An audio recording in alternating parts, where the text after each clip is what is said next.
Hey, Jonathan York from Bay Financial Partners, looking at investment markets. Really after a pretty shocking sort of first 6 months of the year, so far July hasn't been too bad.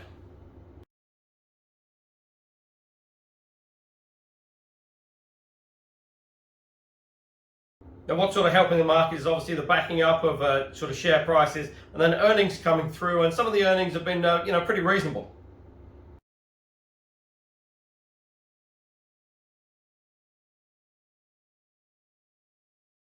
In the financials, you see Goldman and Citi sort of beat estimates, whereas JP was a little bit below estimates.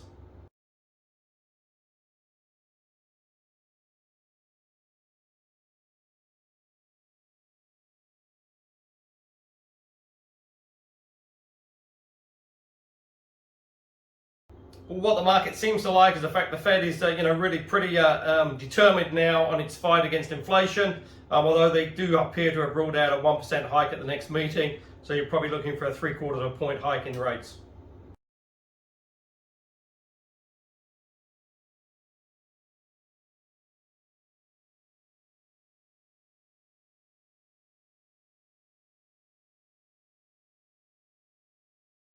But on the back of that, the 10-year sort of continues to trade around that sort of 3%.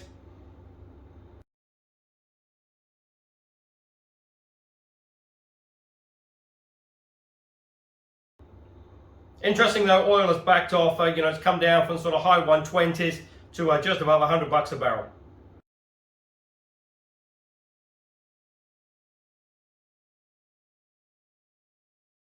And that's led some analysts now to predict that the 9.1 inflation read last time round may well be the peak.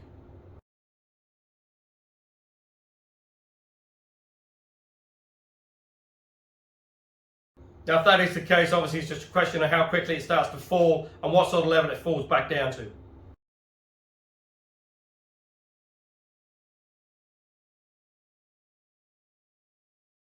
Because certainly over the next sort of 3 to 4 months, on sort of on a year-on-year basis, it will start to drop as some of those bigger numbers start to drop out of the index, say on the year-on-year basis.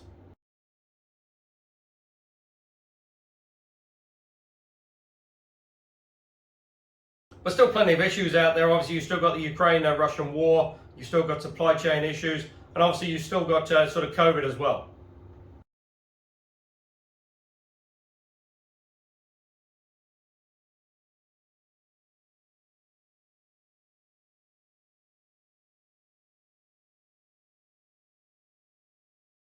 So as sort of mentioned, oil has come off from its recent highs of sort of 120, 130. We did briefly dip back below $100 a barrel, but currently back around the sort of 100 to 105 range.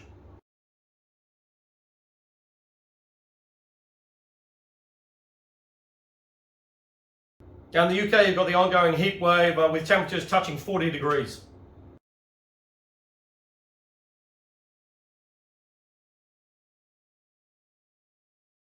That's obviously caused some major sort of disruptions to rail and commuting and travel, and many people have been advised to work from home.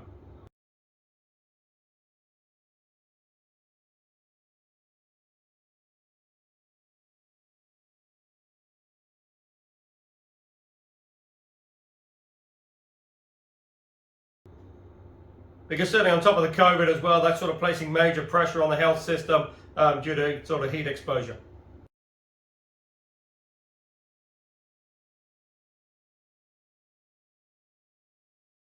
In terms of finding a new Prime Minister, it seems to be getting now down to sort of the nitty gritty. You've got Rishi Sunak and Liz Truss seem to be the sort of two front runners, and they will probably face a head-to-head runoff.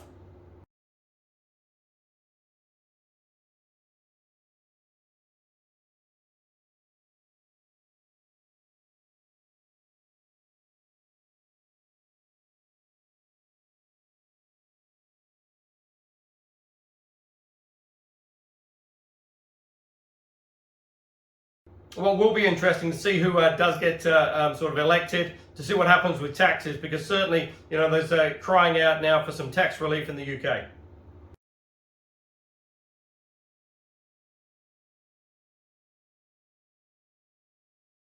Now, likewise in Europe as well, Europe's facing a pretty major heat wave. Temperatures there in Portugal touched 47 degrees.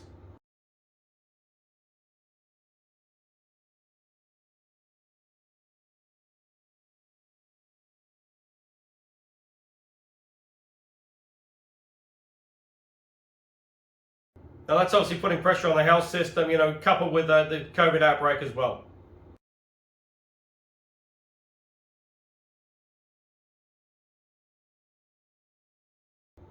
But also as well in Europe, you've got some pretty major forest fires as well. That's really taking quite a bit to bring it under control, given the extremely dry conditions.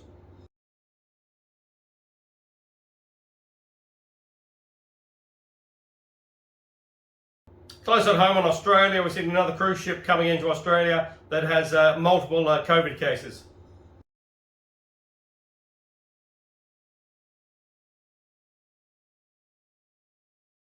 Now that's put Albanese and his new government under fresh pressure as cases starting to rise in Australia.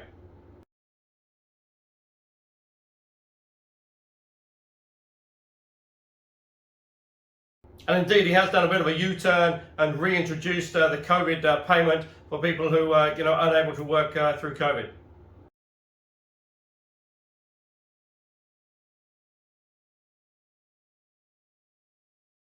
Now that's sort of quite interesting because a week or so ago, that was definitely not going to happen. It was off the table.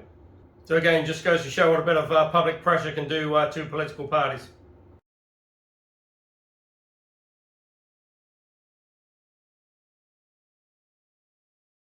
Obviously, you've still got the cleanup as well from the recent floods. And again, it's just going to be interesting to see how that sort of plays through, given the sort of supply chain issues coming through because of COVID.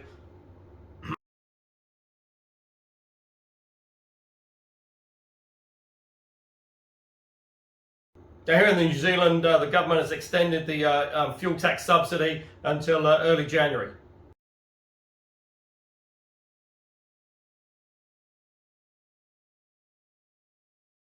That was no real surprise because that happened the day before the latest inflation numbers, which came through at 7.3.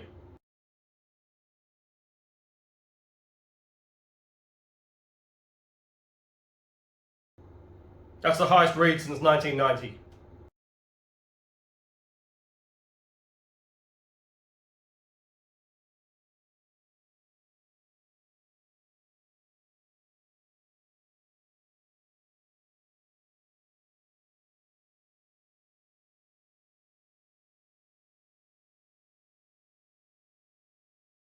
Also, as well, we've still got rising COVID cases and a bit of an admission as well that it looks like we're only picking up maybe half of the cases.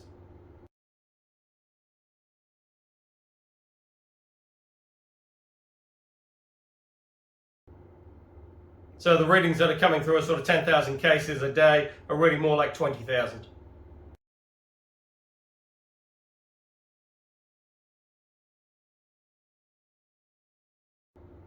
Now that's obviously having a major impact obviously on the health system, but also as well on the workforce as well.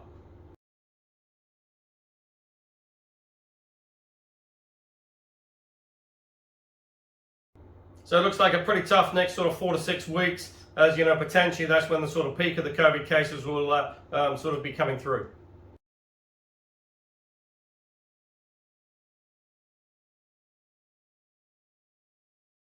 Which really couldn't come at a worse time because you're looking at sort of tourism trying to really get up and running.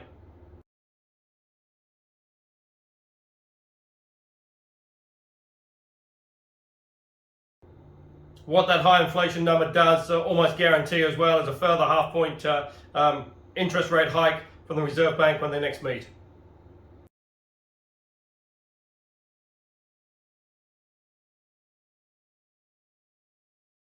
And that'll take the OCR up to 3%.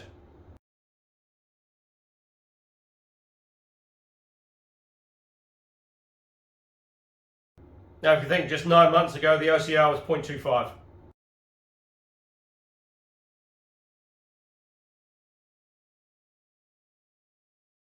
Now, KiwiSaver, looks like the government contribution should be in your accounts now, so that's obviously some good news.